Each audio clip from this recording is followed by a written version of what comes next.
नमस्कार मंडळी, स्वागत आहे तुमचं माझ्या ब्लॉगमध्ये. आणि आज मी जाणार आहे बनेश्वरला. माझ्या कॉलेजपासून जवळच एक शिवशंकरांचं पुरातन असं मंदिर आहे, बनेश्वर या नावाने प्रसिद्ध. तर तिथे मी आज जाणार आहे आणि तिथे काय काय बघणार आहे, काय काय मजा करणार आहे, ते सर्व मी तुम्हाला ब्लॉगमध्ये या दाखवणार आहे. तसेच त्या मंदिराजवळ एक उद्यानही आहे, बनेश्वर उद्यान करून. तर तिथे काय काय आहे, धबधबाही आहे तिथे, ते पाहण्यासाठी मी चाललो आहे. तर तिथे मी कसं जातो आहे, काय काय मजा करते ते मी तुम्हाला दाखवणार आहे. सो प्लीज हा ब्लॉग मिस नका करू. आता मी पटकन होतो रेडी आणि जातो बनेश्वरला. तर चला माझ्यासोबत. तर कॉलेजच्या इथून आम्ही बस पकडली आहे, वेल्हाची बस होती ती पकडली आणि तिकीटही काढलं आहे. 20 रुपये तिकीट आहे. तर आता आम्ही चाललो आहे बनेश्वरला आणि आता थोड्याच वेळात आम्ही पोचू. तर काहीच फायनली आम्ही पोचलो आहोत आणि बघा तुम्ही अगदी प्रवेशद्वाराच्या समोरच बस थांबते, म्हणजे इथे बस स्टॉप आहे. तर हे आहे मुख्य प्रवेशद्वार. पण या प्रवेशद्वारापासून 1.5 किलोमीटर आतमध्ये ते मंदिर आहे बनेश्वरचं. तर आता आम्ही चालतच चाललो आहोत मंदिराकडे. तर तुम्ही बघू शकता इकडे, हे बघा इकडे 2 रस्ते आहेत, त्यापैकी हा जो कमानीवाला रस्ता आहे तिकडे जायचं आहे. हे बघा बनेश्वर वन उद्यान, इकडेच आहे बनेश्वरचं मंदिर. तर आता तिकडेच चाललो आहे आम्ही. तर गाईज आता आम्ही मंदिराकडेच चाललो आहोत आणि तुम्ही वातावरण बघू शकता, किती सुंदर असं वातावरण आहे. पावसामुळे सर्वत्र हिरवळ पसरलेली आहे, सर्वत्र एकदम निसर्गरम्य असे वातावरण झालेले आहे. तुम्ही बघू शकता, अगदी असं वाटतं की कुठल्या तरी जंगलातच चाललो आहोत, कारण की हे जे मंदिर आहे अगदी जंगलाच्या अशा मधोमध आहे. जर तुम्ही गुगल मॅपवर बघितलं तर. तसेच इथे एक उद्यानही आहे, तर त्याबद्दलचंच इथे बॅनर त्यांनी लावलेला आहे. आणि गाईज फायनली आम्ही मंदिराजवळ पोचलो आहोत. हे बघा, हे आहे बनेश्वरचं मंदिर. आता आतमध्ये आम्ही जाणार आहोत. तर आतमध्ये काय काय करायचं, काय काय न्यायचं नाही, त्याबद्दलच्या सर्व सूचना इथे त्यांनी दिलेल्या आहेत. आणि हे आहे मंदिर, श्री बनेश्वर महादेव ट्रस्ट नसरापूर. आणि आता आतमध्ये मी चाललो आहे. तर आतमध्ये जाऊन बघूया काय काय आहे ते. तर पूर्णपणे हे दगडी बांधकाम आहे मंदिराचं. आणि आत्ताच मला इथे कुंड दिसत आहेत पाण्याचे. तर आतमध्ये जाऊन बघूया काय आणखी आहे ते. इथे काय माहिती दिली आहे त्यांनी. आणि हे बघा, इतकं सुंदर असं एक मंदिर आहे. आणि हे बघा, इथे कुंड आहेत, टोटल 3 कुंड आहेत इथे. तर हा आहे पहिला, यात मासे आहेत, तुम्ही बघू शकता, रंगीबेरंगी असे मासे आहेत.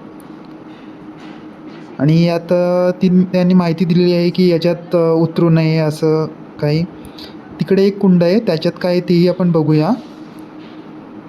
पण याच्यात तुम्ही बघू शकता किती मोठे रंगीबेरंगी असे मासे त्यांनी सोडलेले आहेत. आणि इकडे हातपाय धुण्यासाठी जागा आहे, म्हणजे कुंडामध्ये कोणी उतरू नये त्यासाठी. आणि हे बघा, हे आहे ते मंदिर, किती सुंदर असं मंदिर आहे. आणि हे बघा, हे आहे दुसरं कुंड. तर याच्यात कासव आहेत गाईज, तुम्ही बघू शकता किती सारे कासव आहेत त्याच्यात. हे बघा,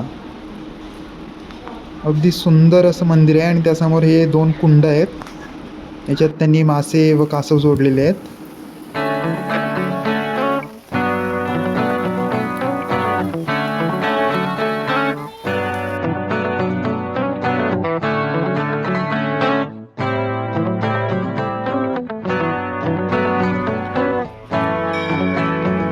आता काहीच मंदिरात जाऊया. तर हे बघा, असं हे मंदिर दिसतं, खूप सुंदर असं मंदिर आहे, पूर्ण दगडी बांधकाम आहे. आता आतमध्ये बघूया. आतमध्ये तुम्ही बघू शकता, इथे त्यांनी माहिती दिलेली आहे की पुरुषांनी शर्ट किंवा असे टी शर्ट घालून जाऊ नये, त्यासाठी इथे सर्वांना हे कपडे काढावे लागतात, मग त्यानंतर प्रवेश केला जातो. आणि हे बघा, इतकं सुंदर असं मंदिर आहे, पूर्ण दगडी बांधकाम केलेलं आहे. तसेच इकडे तुम्ही बघू शकता शिवशंकरांच्या मुखवटे इथे ठेवलेले आहेत. तसेच एक मूर्ती ठेवलेली आहे त्यांनी, शेषनागांची मूर्ती ठेवलेली आहे. आणि गाईज या मंदिरामध्ये तुम्ही जर म्हणालात एक शब्द जरी, तरी आवाज इतका घुमतो ना, पूर्ण पॅक असं मंदिर आहे, त्यामुळे आवाज खूप इको साऊंड करतो इथे. तर इथेही काही त्यांनी देवांच्या दगडावर कोरलेल्या मूर्ती ठेवलेल्या आहेत, पण त्या आता कोणते ते ओळखून नाही आहेत. आणि हे बघा, किती सुंदर अशी चौकट कोरलेली आहे दगडामध्ये. आणि आता गाभाऱ्यामध्ये मी चाललो आहे आणि तुम्ही बघू शकता श्री शिवशंकरांचा किती सुंदर असं शिवलिंग इथे आहे, हे बघा. आणि इथे मागे शंकर पार्वतींची एक मूर्ती ठेवलेली आहे, तुम्ही पाहू शकता.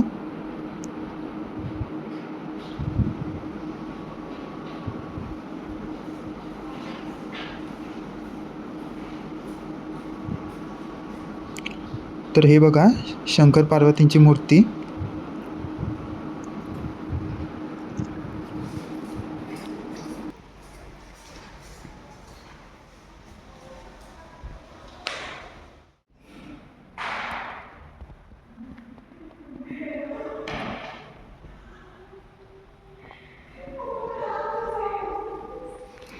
तर काहीच गाभाऱ्याच्या बाहेरच कासवही कोरलेलं आहे, इथे तुम्ही बघू शकता. पण ते मगाशी घाईघाईत दाखवायचं राहिलं. आणि हे मंदिर आतून असं दिसतं, हे बघा. हे जे वरचं छप्पर आहे ते असं दिसतं मंदिराचं आतून. आणि हे जे बनेश्वरचं मंदिर आहे हे खूप जुनं असं स्वयंभू मंदिर आहे. हे कुठे आहे मी सांगतो तुम्हाला. पुण्यातला जे भोर तालुका आहे, पुण्यातील भोर तालुका, तिथले नसरापूर नावाचं गाव आहे, तिथले हे मंदिर आहे. खूप सुंदर मंदिर आहे. तर गाईज मंदिराच्या बाहेर आलो आहे आणि बाहेरच नंदींची एक मूर्ती दिसेल तुम्हाला सुंदर अशी. तसेच मंदिराच्या डाव्या बाजूला दक्षिणमुखी हनुमंताचं एक छोटंसं मंदिर आहे, हे बघा. तर जवळ जाऊन आपण दर्शन घेऊया. तर हे आहे दक्षिणमुखी हनुमंताचं मंदिर.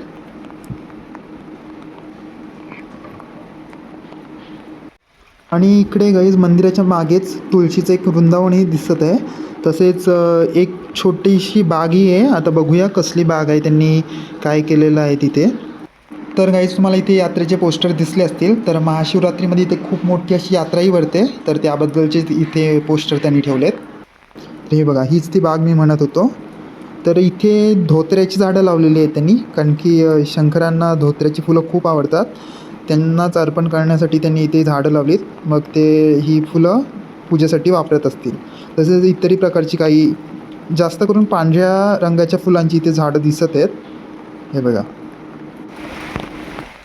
तर गाईज हे बघा, मी जसं म्हणालो होतो 3 कुंड आहेत इथे. तर हा बघा, हे आहे 3रं कुंड.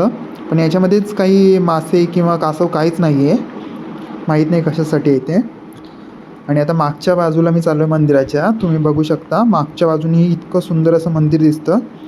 हे जे वरचं जे काम आहे हे नवीन दिसत आहे, बाकी मंदिर पूर्णपणे जुनंच आहे. तर हे बघा. आणि हे पाणी जाण्यासाठी, म्हणजे पाणी साचून राहू नये त्यासाठी ही त्यांनी अशी युक्ती केली असावी. कसे खच केलेत तुम्ही बघू शकता पाणी जाण्यासाठी.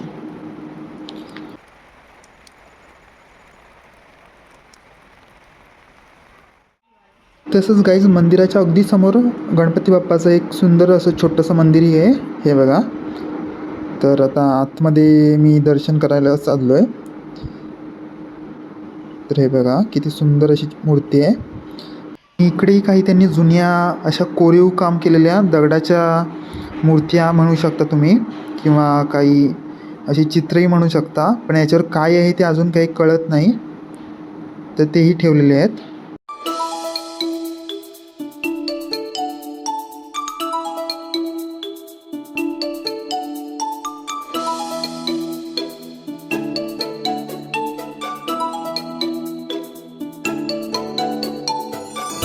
तर काहीच मंदिराच्या बाहेर आलो आहोत आणि इथे बाजूलाच बनेश्वर उद्यान आहे, जसं की मी तुम्हाला म्हणालो होतो आधी. तर मध्ये आतमध्ये जाण्यासाठी तिकीट काढावं लागतं. तर पर पर्सन 20 रुपये असं तिकीट आहे. तर आम्ही 6-7 जणं आहोत, तर आता आम्ही चाललो आहोत. तसंच इकडे धबधबाही आहे आणि खूप साऱ्या ॲक्टिव्हिटी पण आहेत. आता काय आहेत ते आपण जाऊन बघूया. मंदिराच्या डाव्या बाजूलाच हे उद्यान आहे. जसं तुम्ही मंदिराच्या बाहेर पडाल तर तिथेच तिकीट काउंटर आहे, तिथून तिकीट घ्यायचं आणि मग आतमध्ये प्रवेश करायचा. तर आता आम्ही आतमध्ये धबधबा बघण्यासाठी चाललो आहोत आणि त्यानंतर आणखी काय काय ॲक्टिव्हिटी आहेत तेही बघणार आहोत.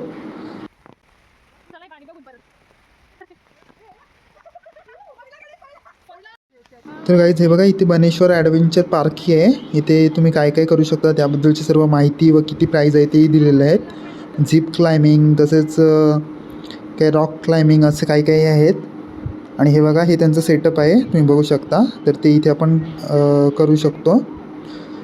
बट आता ते बंद आहे, ते मे बी उन्हाळ्यात उघडं असावं. आता पावसाळ्यामध्ये त्यांनी बंद ठेवलं आहे. आणि हे बघा, हे इथून तुम्ही त्याच्या पुढे आलं की तुम्हाला धबधबा दिसेल, तर इथून दिसत आहे. तर काही इथून त्यांनी असं उंच असं पॅसेज केलं आहे जरा उभं राहण्यासाठी. हे बघा, तर आता तिथून आपण धबधबा बघायला जाऊया. हे बघा, हा आहे बनेश्वरच्या इथला धबधबा. ही अगदी नदीच वाटत आहे असं बघायला गेलो तर, पण हा धबधबा आहे. कुठून स्टार्ट होतो ते अजून काही आम्हाला कळलं नाही, पण आता पावसाच्या दिवसात एकदम खवळलेलं आहे, तुम्ही बघू शकता.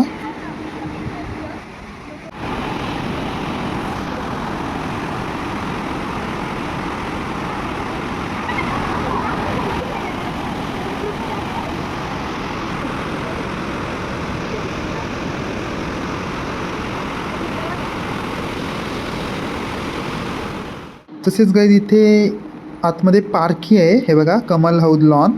तर इथे त्यांनी विविध प्रकारचे प्राणीही ठेवलेले आहेत, खोटे. ते तुम्हाला मी दाखवतो. पण इथे पावसामुळे खूप झाडं झुडपं तुटून पडली आहेत. तर हे बघा, इथे त्यांनी हत्ती ठेवला आहे. इथे गरुड आहे, तो खाली पडला आहे. जिराफ आहे, वाघ आहे, हरिण आहे, तसेच बगळ आहे. असे विविध प्रकारचे प्राणी त्यांनी ठेवलेले आहेत. पण पावसामुळे झाडांच्या फांद्या तुटून ते सर्व नासधूस झाली आहे. उन्हाळ्यात आलात तर इथं खूप सुंदर असं तुम्हाला बघायला भेटेल. तर हे बघा, इकडे काही प्राणी ठेवलेले आहेत त्यांनी, पण ते पावसामुळे सर्व खराब झालं आहे.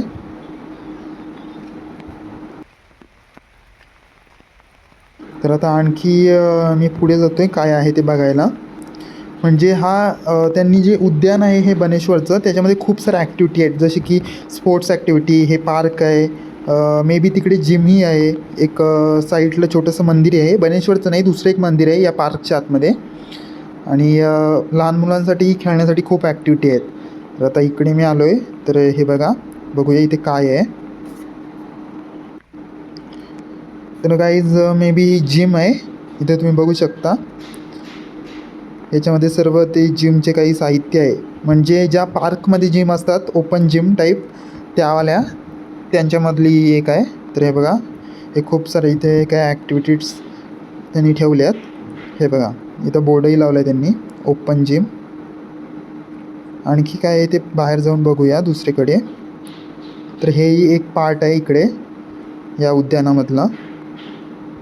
जिमची काय माहिती त्यांनी दिलेली आहे, काय करावं काय करू नये त्याबद्दलची. ते आता बाहेर चाललो आहे मी, आणि बाहेर जाऊन बघूया आणखी काय काय आहे ते.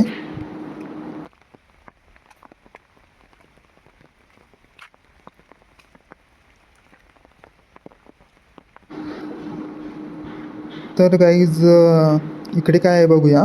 तर गाईज हे जे घरासारखं दिसत आहे तिकडे मागे, तेही मंदिर आहे. पण कुठलं आहे, कुठल्या देवाचं आहे ते मला काय माहिती नाही, कारण की मी गेलो नाही आतमध्ये बघण्यासाठी, कारण की मला उशीर होत होता. आणि इकडे बघू शकता, इकडे लहान मुलांना खेळण्यासाठी खूप साऱ्या ॲक्टिव्हिटीज ठेवल्या आहेत. घसरगुंडी आहे, पाळणे आहेत, खूप खूप काही काय आहे. तर लहान मुलांसाठी एक पार्क आहे इथे. हे बघा, इकडे पाळणे आहेत, इकडे घसरगुंड्या आहेत, असं खूप काही काही त्यांनी केलेलं आहे इथे. तर आता चाललो आहे बाहेर, कारण की आमचं खूप फिरून झालं आजच्या दिवसात. सो फायनली आता उद्यानाच्या बाहेर आम्ही आलो आहोत. सो गाईज, आता फायनली मी चाललो हॉस्टेलला. आणि जर तुम्हाला हा ब्लॉग आवडला असेल तर चॅनलला लाईक करा, शेअर करा आणि सबस्क्राईब करा. थँक्यू.